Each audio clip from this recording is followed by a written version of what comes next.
center point of my bedside table. It's my phone.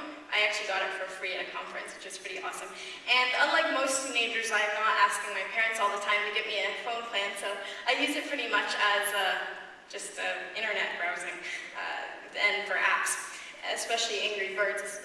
And so this phone allows me to do a lot of things. It might look fairly insignificant, but it means that if I have a burning question that I really need to answer at 1 a.m., I don't have to get up and go ask my parents. I can just run a search. When Osama bin Laden was killed, I actually found out about it waking up and looking at Twitter on my phone. That is literally what I saw. And if I want to figure out what exactly I should look like, if there's a dress code, I just search in Google, and there I get it. Let's say that I lived in the 1200s. Or that would be. Obviously, none of these things, not even my reading light, would be available. So my options would be probably waking up a member of my family and asking, hey, what's the deal with so-and-so? And if they didn't know the answer, I would have to find another knowledgeable person who might live many miles away and ask them. As the years passed, you all know that my sources of information would grow. I would have books, and I would have the internet, and so I could not only read, I could listen, I could watch, but rarely, if ever, would I be able to get this in a few seconds. I would have to walk to my local library or turn on the television, and only now can I take what I've learned and share it on Twitter and Wikipedia and Facebook. If I don't have a question, but I simply can't get to sleep and I want to be entertained, I can just play Angry Birds on my phone. So these new sources of information and entertainment have created a sort of survival of the fittest when it comes to what stays around. As a case in point, my older sister Adriana often laments, we never watch TV anymore. With all these new options for what to do when we have free time on a Saturday night, it's clear why this is the case. In our household, we have 5 desktop computers, 3 laptops, 1 iPad, 1 iPhone, and 2 Google Android phones. And we're among 7% of Americans who subscribe to Netflix, and we also use Hulu and this Chinese site called Tudo, which is kind of questionable because it might pirate movies, but on the other hand, it has a lot of content. And Tudo literally translates to potato, actually. But with so many devices available and all these websites that have content, often for free, to suit our individual interests, our family isn't going to crowd in the living room and argue about what to watch for 30 minutes anymore. We're just pairing up on our own computers, deciding what to see. And so I know that many individual television networks are seeing their viewership declining because of people like my family. We're just branching off and going to watch a movie here or a YouTube comedian there, instead of turning on the television to see what's on. But rather than treating the 21st century's new diversions as competitors, try to make them your allies, and in the process go from the passivity and one-way learning that has so often defined television to finding ways for your viewers, especially your young ones, to participate, submit content, and ultimately keep television evolving. I know that TV can have a very magic power on people, especially the very young, because I remember vividly that when I was 3 or 4, I would always think that the people on TV were literally behind the TV. So my parents' TV set, I would just peek behind it occasionally, trying to catch that news anchor behind them. I think this is pretty common among young children, and I'm not just crazy. And yet, in so many ways, the people on TV do really live inside the television set. When you turn off the TV, they're gone. You don't see them or hear them anymore. Where family and friends remain kind of ever present, whether that's as a contact on Skype or a speed dial on your phone, or in a chat on Facebook, or someone you follow on Twitter. You can get them back on demand, whereas the people on TV are there for a scheduled time, or you turn it off and you change the channel and they're gone. While all your other contacts are on many screens at once. There are shows trying to bridge this divide. You're probably familiar with many of them. I read about the European experiment, which I think you guys have news releases for, about TV Lab, which is an experimental hub for innovative and programming formats created by public broadcaster NPO Netherlands 3, is being expanded by the EBU to EBU members from all over Europe. TV Lab presents new television formats in their pilot stage, with TV audience and online viewers voting for their favorite show. The pilot is broadcast and streamed live, and then viewers can interact and vote using using the internet and social media such as Facebook and Twitter. And I love this example because it shows that television, it's not just like an oligarchy of people who are deciding this is what you're going to watch, this is what's best for you. It's becoming this two-way interaction, taking ideas and suggestions from the people who are watching television. Two of my favorite shows, one of which is actually a radio show, Wait, Wait, Don't Tell Me, and a television one, America's Funniest Home Videos, have some kind of option for audience participation. Wait, Wait, Don't Tell Me is kind of old school. Lets listeners call in to answer the quiz questions. And America's Funniest Home Videos, well, it's really built up on submitting home videos. And there are many popular shows like American Idol, America's Got Talent, Britain's Got Talent, and others that have audiences both live and at home participate by uploading, texting, voting, all these different ways to interact and make their voices heard. So I want you to imagine for a second that all shows were like Britain's Got Talent. I can see where that might not be so great. I'm glad that not all shows have options for you texting it or voting, because I watch TV sometimes to simply absorb information and not to participate. There's a reason sometimes why you want to be a couch potato. But other times, I would really like to be able to help shape what I watch. I think it's an excellent idea to empower viewers to help shape the course of a show, just like it's becoming more popular to empower students to help shape their education.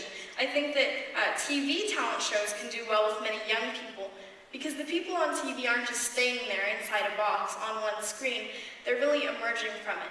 People are telling their friends to vote for so-and-so, they're tweeting about them and texting and calling out people. When we participate and realize that we're shaping what happens on screen, and the people who used to just be inside the TV box come out of it. Obviously, I'm not recommending that you give out your cell phone number to your youth demographic, but I do think that you have a lot to learn from my generation when it comes to using certain types of technology. This is really nothing new, because many of you probably remember when you were kids, there were things that you were better at than your parents. Whether it was understanding a certain type of music or movement or fashion, there were probably things that your parents just simply didn't understand. And today, this tradition has continued. Young people are propelling development of major communication tools every day. Facebook started out as a way for college students to interact online, and many organizations that want to keep young people as their clients are catching on. Companies have hired lots of social media consultants and experts, and many companies are trying to create an online presence. So I want to take kind of an informal poll of the people in the room here. Raise your hand if your organization has a Twitter account. Well, unfortunately, a few of my friends, actually I can only think of, no, she quit Twitter. Very few of my friends like or use Twitter, is something that I found. Everyone's on Facebook, but I want to ask you guys then, how many of you have a Facebook page or account for your organization? Seeing some raised hands. So another big thing is texting. There are these cases always of the parents who are getting fed up with their kids sending 14,000 texts a month, and there are frustrated teachers getting responses to assignments written out in texting lingo. LOL, maybe not so much. And so you see technology really becoming woven into our lives, and it's just the reaction by a lot of adults that can sometimes be negative. When you see chats like LOL, OMG, kids using technology for social change and doing good things will obviously not necessarily be the first thing that comes to your mind. But if you think that kids using technology is all about people racking up giant texting charges or writing silly posts on Facebook, then think again. Just think about the huge amounts raised in the wake of the earthquake in Haiti because people were texting in to donate. And you can do so much good through social networking. We saw this evidence recently with the Arab revolutions, word spreading just all around the world because people had access to Twitter and Facebook and were trying to get the word out. And there are many more small-scale ones as well. Many youth are using technology as a means to help the world. I want to tell you quickly about someone that I know. My mom ran an after-school program for many years, and this guy was one of his students, and to say that we didn't get along would be kind of an understatement. We actually ended up punching each other once, not great. I haven't seen this person for about 3 years or so, but I opened up my Facebook inbox a while back, and I saw this thing that said, orphanage fundraiser. So I had always looked to this kid, now I think 10 or 11, as the epitome of misbehavior. And he was doing a triathlon to raise money to build a clean water source for a Thai orphanage. So I thought, wow, that's sweet. And he was using Facebook to share the event. So he was sending out to all his Facebook friends, I'm doing this triathlon, can you donate and help support? And he was using Facebook to also thank all the people that had given him money and to share his list of names of people who had donated. So you see how kids are using these really small scale, not huge ideas, but just the tools that are already there to spread the word and do good things. My older sister, Adriana, sent out her birthday invites via Facebook, like probably a million other kids, but she sent something else as well. She had this little message over here asking the people who are coming to her party to donate to the world's youngest headmaster, Indian student and teacher Babar Ali, and his school, which serves children in his hometown who are too poor to attend school full-time. Many of them have to work during the day. And so one of her friends said that his sister had cried when she read this story because it was so touching. We ended up raising about $150, I think, just from all these people who had read this on our Facebook and had brought money instead of presents. So for every inane Facebook post and Twitter update, you're likely to find a blog post from someone like my friend Maya, who posts poetry and commentary with audiences on her blog, Allegro. These are just really close to home examples of people that I know using very basic things, blogging and Facebook messaging, nothing that you would think of as super innovative or out of the norm. But it definitely breaks some of your ideas about, well, kids on Facebook, all they're doing is just chatting all day and, not doing much. Another example that actually is something I did was last September I curated an event called TEDx Redmond. So the TEDx events are independently organized TED events. And it was organized and attended entirely by kids. Our organizers, our committee was all kids, and all of our speakers were kids. So these speakers came from all over the US. We communicated with them online. We also held a lot of the committee meetings online. We used online event planning services and spread the word through social networking, emailing, all of these different things. And we benefited from technological tools when it came to fostering our passion and making the world a better place. I can't imagine holding TEDx Redmond in the 1200s or even the 1800s or even the 1960s because it would have been so difficult to get such a mass following from really all around the world, even people who weren't attending in person. The good news is that I'm reorganizing TEDx Redmond this year, and my initial call to my committee came in the form of a Facebook message. One of the speakers that I hosted last year at TEDx Redmond, Alec Lors, is the founder of Kids vs. Global Warming, and this year he's doing something pretty incredible. He's organizing the I Matter March, which is a march that gets kids from around the world to essentially march on their local government to show adults and decision makers we matter, do something about the environmental crisis. And so this is the map of where all the marches are taking place. He was using social networking, Facebook, Twitter, obviously to spread the word. And so I hope that your networks are giving sufficient coverage to some of the things that kids are doing that aren't negative, that are really positive, using basic tools, movements like the I Matter March, TEDx Redmond, among others. Youth-run events like TEDx Redmond, the I Matter March, show kids plus technology doesn't have to equal abbreviations and distracting chatter. It can equal good for the world. You might think that kids with our famously low attention spans, have you heard the thing that you get like a minute of attention span or something like that by the year you age? Well, you might think that because we have low attention spans that we wouldn't enjoy hearing heavy or serious talks about issues like education and the environment and what to do to help our world. But we ended up getting over 700 attendees at TEDx Redmond to come hear talks about precisely those things. I have many friends who love to watch TED Talks online, and in the months following TEDx Redmond, many people have viewed and shared the TEDx Redmond videos. Originally, I was worried thinking that there wouldn't be that many kids that would want to attend a heavyweight conference, but I was very surprised. So this taught me something else incredibly valuable. Instead of creating content based on your assumptions about an audience, your statistics, your demographic information, say kids have low attention spans, or they don't understand intellectual humor, we've done tests on this sort of thing, try to create content that you yourself would enjoy watching. Growing up, my parents didn't just stick to picture books when they were reading to me. My dad would check out all these weird books about like philosophers and stuff and read it to me, and I was actually very interested. I think that, and this is something I really said at TED actually, but when you set low expectations, we sink to them. And as it turned out, with TEDx Redmond, I found out that my low expectations were unwarranted. And I realized that for TEDx Redmond 2011, I have to realize that there are kids who really want to see serious topics and talk about what's going on in the world and how to fix problems. And so I'm really inspired to hear about the movements that is going on to get many more young people involved in TED, and I know that the TED Open TV project will be discussed here. And I hope that you don't look at things like this as simply for adult viewers, but to remember young people in these as well. I know of at least 500 kids from TEDx Redmond who would be very interested to watch. Just as we don't want to limit the quality of content based on what we think we know or the attention span of a demographic, we don't have to start out with low expectations and limit audience participations to simple yes or no votes or what do you think about this. You can harness the participatory energy of your audience to do great things for the world.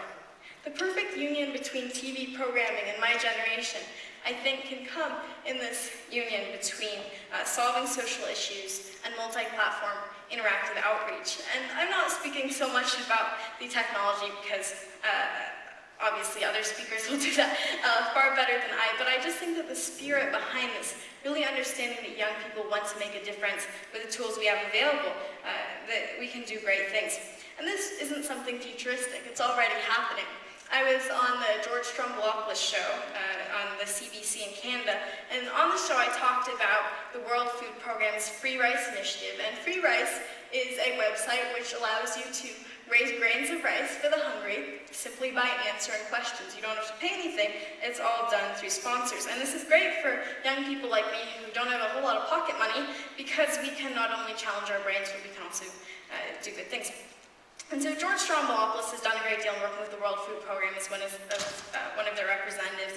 And he asked people to join his group on Free Rice on TV. And they've already raised 6 million grains for the hungry, over 6 million grains. And so you see with examples like George Stroumboulopoulos, he's not using Twitter as a competitor for attention span. It's not looking at Twitter and Facebook as they're taking away viewers. But instead, you see what he put is, hey there, looking for something to do with the 23.5 hours a day we're not on the air, which is an interesting way to look at it. And so you see that he's really leveraging his presence on social networking. He's using television to inform people about a problem, tell them how they can help, and using social networking to spread the word and maintain a presence in his audience's lives outside of the time that they see him on TV, as that 23.5 hours they said. So throughout human history, the course of our destiny, I know that sounds incredibly cheesy, but I guess the course of our history has been changed by the inventions of tools. And there are a couple of inventions in particular that I just want to highlight here and maybe give us some perspective. And these are inventions that still play a huge role in our lives today. So the first one I'm going to mention, it's played a huge role in history. It's allowed ideas to spread. It's played a part in revolutions and wars, and yet for all of its impact, it's something that we take for granted. We use it in some form or another every day. It is, in many ways, embedded into our lives. So what do you think this is, and when do you think it was invented? Well, in this case, the invention about which I'm talking about came about approximately around the 4th millennium BCE in the earliest civilizations. We know it as the wheel. Yeah, it's kind of low-tech seeming, but it was huge in its day, I'm sure. People were probably like, the wheel, this is the new big thing. And now you could ride horse-pulled chariots across Great Plains and get into battles with people and transport surplus food all over the place and take granite and brick to build yourself a tomb, a road, a palace. Another innovative invention I'd like to highlight has also allowed ideas to spread around the world, played a part in revolutions and wars. You see I'm using pretty much the same description. And that is the printing press. Germans here can be proud of Johannes Gutenberg, of course. And so suddenly books, instead of having to be laboriously copied out by hand by monks, could be printed out in the dozens every day. And people like Martin Luther, who started a religious revolution with his 95 Theses, became bestsellers, which would probably not even be a word earlier than that. Now, I was asked here to come speak about my generation, so you might be wondering why I'm telling you about all these inventions, which came about long before I was born. Well, over time, we've seen a lot of technologies become really popular and then fade away. But the inventions that I just talked about here, the wheel, the printing press, have stayed around, even though they've changed form. You won't really find wooden wheels on cars, and it's unusual to find a Gutenberg-style printing press. So evolution, it seems, is at the heart of timelessness when it comes to technology. But I think we need to focus on more than just hardware and software, more than just getting bigger, better, three-dimensional. My family bought a Windows Media Center, and what's happened is it's been put in a corner because nobody likes to use it because it requires us to turn on, log in, and really what we want is good old TV. And this experience taught me that it's not really so essential that it's about getting bigger or better. We need to focus on the spirit behind the screen, the attitudes, when you think about how you think about your demographics. In order to be relevant to a generation that does a million different things at once, you can't restrict a show's presence to the time that it has on television. Have audiences, particularly youth like me, be able to make our voices heard on Facebook and show that you're shaping the course of a show based on what people are saying. With so many different ways to reach out to young people, you can't simply live behind the TV. A few hundred years after the printing press came about, another invention, one probably near and dear to your hearts, is in its early days. Television took off in Germany. According to Wikipedia, the first practical use of television was in Germany. My generation's reputable information source just happens to be completely editable, so if this isn't accurate, blame Wikipedia. Wikipedia says regular television broadcasts began in Germany in 1929, and in 1936 the Olympic Games in Berlin were broadcast and the public could view the games live. Though based on totally different ideas and for completely different things, transportation, reading, watching, the wheel, the printing press, and TV can all be described in the same way. They allow ideas to spread, revolutions to take hold. And these aren't the only inventions that match that description. Social technology is a powerful new presence in this pantheon of great inventions. Much as I like my hypothetical persona timeline at the beginning, I have to confess that it might not be entirely accurate because I still forage for blackberries. That hasn't gone away with the 1200s. I love to read. One of my favorite shows is on the radio. I watch TV. I actually turn it on at 5:30 and watch it for a full 30 minutes, so maybe I'm not the best person to be talking about. My generation being a little bit, taking a little bit of all of them, and I'm on Facebook and Twitter, and I have a smartphone, which I use regularly. We haven't stopped asking knowledgeable people questions just because Google came along, or reading books, or watching TV. By continuing to provide superior content, as well as being open to learning from young people, interacting with us in many different ways, television can, to use a cliche, not only survive, but also thrive. The internet allows us to upload as well as download, to have that two-way interaction, that learning and sharing experience. Now education is beginning to move in that direction, where students are increasingly being allowed to have more voice. There's some great projects around the world. It's time for television and radio to evolve as well. So let's move from one-way, purely passive, top-down, to an approach that embraces participation, two-way learning, and ultimately viewership from everyone, old or young. Thank you.